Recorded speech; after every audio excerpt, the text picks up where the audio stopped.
dalam 10 menit dalam waktu yang singkat. Saya akan sedikit menyampaikan dulu yang pernah kita dengar antara dari guru kita di Rewin, guru kita di Karachi tentang enam sifat yang didengar dari Maulana Yusuf. Beliau pernah menyampaikan simpel. Jadi kita diciptakan oleh Allah Subhanahu wa taala ini selaku hamba. Wa ma khalaqatul jinna wal insa illa liya'budun. Dan tidaklah aku menciptakan jin dan manusia kecuali untuk menghamba kepada. Jadi setiap individu kita, setiap diri kita punya tanggung jawab, mas'uliyah, yaitu al-ubudiyah, penghambaan kepada Allah Subhanahu wa taala. Dulu Maulana In'amul Hasan pernah ditanya oleh Maulana Ibrahim, apa itu dakwah dan tabligh pada hakikatnya wahai Maulana? Maka Maulana In'amul Hasan rahimahullah menjawab, yaitu kita menyempurnakan tanggung jawab kita, menyempurnakan tanggung jawab kita di dunia ini, yaitu selaku hamba dan umat baginda Nabi Sallallahu Alaihi Wasallam. Akhirat banani kali, yaitu demi kebahagiaan kampung akhirat. Sekali lagi, apa maksud dari kerja dakwah ini? Menyempurnakan, melaksanakan dengan betul-betul, melaksanakan dengan sempurna, melaksanakan dengan sekuat tenaga kita. Apa yang kita sempurnakan? Tanggung jawab kita. Apa tanggung jawab kita selaku hamba dan selaku umat Nabi? Dan tujuannya semata-mata untuk kebahagiaan kamu. Jadi kita punya tanggung jawab ubudiyah, seorang hamba Allah. Maulana Yusuf untuk menyempurnakan tanggung jawab ini kita perlu 6 perkara. Yang pertama kita perlu ma'rifatul ubudiyah. Ma'rifatul ubudiyah. Kita ma'rifat betul-betul sifat penghambaan kita, siapa yang kita sembah.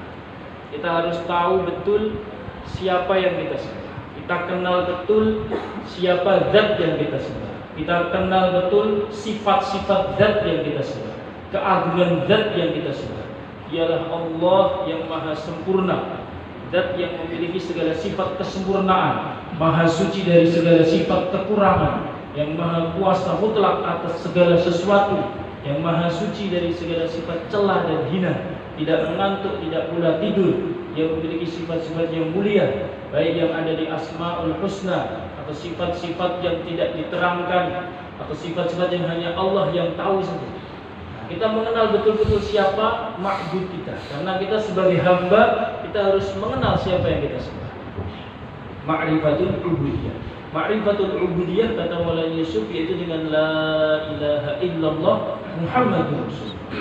Kalau kita memahami hakikat kalimat ini, meyakini betul-betul tidak ada yang berhak disembah kecuali hanya Allah semata, dan baginda Nabi Sallallahu Alaihi Wasallam adalah hamba dan utusannya. Kita tanamkan di dalam hati kebahagiaan, kejayaan sejati hanya mengikuti jalan hidup Nabi Sallallahu Alaihi Wasallam. Segala jalan menghantarkan kepada kecelakaan, kehinaan, kesengsaraan, kecuali satu jalan saja, yaitu jalan hidup baginda Nabi Sallallahu Alaihi Wasallam. Kita makrifat sebagai hamba Allah, dan untuk makrifat kepada hamba Allah yaitu dengan mengenal baginda Rasulullah Sallallahu Alaihi Wasallam, meyakini apa yang dibawa oleh beliau dan disampaikan oleh beliau. Dan yang mulia la ilaha illallah kesimpulannya adalah untuk kita makrifat sifat penghambaan kita kepada Allah. Kita mengenal betul status kita sebagai hamba, mengenal betul siapa Allah Ta'ala sebagai Rabbnya hamba, dan mengenal betul siapa baginda Nabi Sallallahu Alaihi Wasallam sebagai utusan Allah Subhanahu Wa Ta'ala yang dihantarkan kepada hamba. Kemudian hadirin yang mulia, dalam rangka mengambil faidah, perkara kedua yang harus diusahakan dalam rangka mengambil faidah dari penghambaan kita kepada Allah, yaitu kita senantiasa mengerjakan sholat dengan khusyuk dan khudu. Karena kata Maulana Yusuf, sholat khusyuk dan khudu ini adalah istifadatul ubudiyah, adalah cara atau wasilah kita untuk mengambil faidah secara langsung dari penghambaan kita kepada Allah Subhanahu wa Ta'ala. Jadi sholat kita tingkatannya bukan hanya sekedar untuk tanha 'anil fahsya'i wal munkar. Levelnya bukan hanya untuk mencegah dari perbuatan keji dan munkar, tapi kita tingkatkan kualitas sholat kita. Sehingga dengan sholat kita bisa wasta'inu bis-sabri was-salah.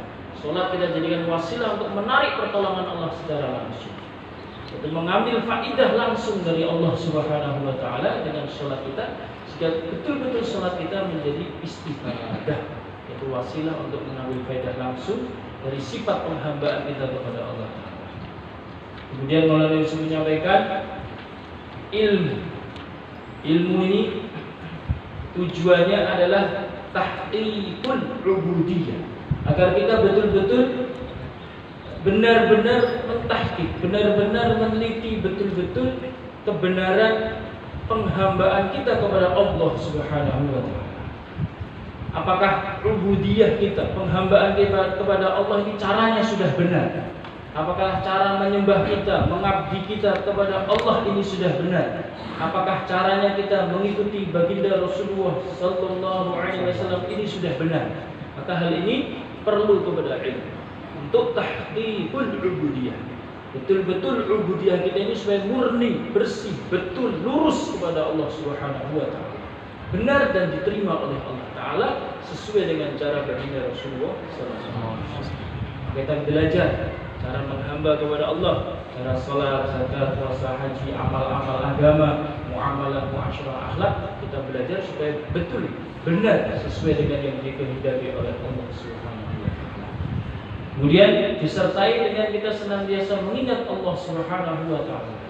Karena zikrullah fungsinya adalah istihdarul ubudiyah, menghadirkan perasaan penghambaan kita kepada Allah, kebersamaan kita kepada Allah pada setiap saat dan keadaan. Kalau Yusuf katakan, kalau kamu tidak punya zikir-zikir khusus, kalau kamu tidak punya iring-iring khusus, iringkan ini terus-menerus, kata beliau. Allahu nadhiri, Allah Ta'ala maha melihat saya. Allahu sami'i, Allah Ta'ala maha mendengar saya. Allahu ma'i, dan Allah Subhanahu wa Ta'ala bersama saya. Maulana Yusuf katakan, zikir yang simpel ini hadirkan terus dalam hatimu. Allah melihat saya, Allah mendengar saya, Allah bersama saya, Allah melihat saya, Allah mendengar saya, Allah bersama saya. Terus kita ulang dan kita hadirkan dalam hati kita, supaya istihdar, menghadirkan perasaan kita adalah hamba Allah, kita adalah hamba Allah, dan kita punya zat yang maha segala-galanya, yang maha mendengar segala ucapan kita, yang maha melihat segala tindak tanduk kita, dan setiap saat dan keadaan bersama dan mengawasi kita, tidak pernah luput. Lebih hebat dari sekedar pengawasan manusia, CCTV dan yang lain-lain, itu semuanya pengawasan yang sangat-sangat lemah. Tapi pengawasan Allah sampai relung-relung hati kita. Apa yang alimun bidatis sudur, dia tahu apa yang ada di hati-hati kita. Jadi kita menghadirkan zikir, kita mengucapkan kalimat-kalimat zikir, maksudnya adalah istihdarul ubudiyah, menghadirkan perasaan sebagai hamba, menghadirkan perasaan keagungan Rabbnya. Kemudian setelah itu perlu yang keempat, yaitu ikramul muslim, memuliakan sesama muslim atau akhlak sesuai dengan akhlak Rasulullah sallallahu alaihi wasallam. Kenapa? Karena akhlak yang mulia ini adalah untuk hifadzatul ubudiyah, menjaga sifat hamba kita, penghambaan kita kepada Allah, bentuk penjagaan supaya kita merasa senantiasa sebagai hamba Allah, merasa senantiasa tawadhu kepada hamba-hamba Allah, yaitu dengan memuliakan hamba-hamba Allah. Karena di dalam diri mereka ada kalimat yang mulia, la ilaha illallah Muhammadur Rasulullah. Seandainya pun bukan orang Islam, kita memuliakan atau menghormati mereka atau akhlak dengan mereka, karena mereka adalah ciptaan Allah Ta'ala. Al-khalqu iyalullah, makhluk-makhluk adalah keluarganya Allah Ta'ala. Kita diperintahkan untuk menyayangi makhluk-makhluknya Allah Ta'ala, dan bentuk kasih sayangnya sesuai dengan perintahnya dan sesuai dengan caranya. Jadi untuk menjaga penghambaan kita kepada Allah, yaitu dengan memuliakan hamba-hamba Allah, memuliakan makhluknya Allah Ta'ala. Maulana Yusuf katakan, dengan ibadah yang benar, dengan ilmu yang benar, orang akan dikaruniai akhlak yang benar. dengan dia sungguh-sungguh dalam ibadah yang benar, sungguh-sungguh dalam mempelajari ilmu secara benar, berzikir kepada Allah yang benar, ada dua perkara yang akan dia dapatkan: akhlak yang benar, akhlak yang mulia, dan doa yang akan dikabulkan oleh Allah. Kemudian hadirin yang mulia, supaya ibadah kita, ubudiyah kita diterima oleh Allah Subhanahu wa taala, qabuliyatul ubudiyah, yaitu dengan kita menjaga keikhlasan dalam beramal. Keikhlasan dalam segala aktivitas kita hanya mencari keridhaan Allah Subhanahu wa taala.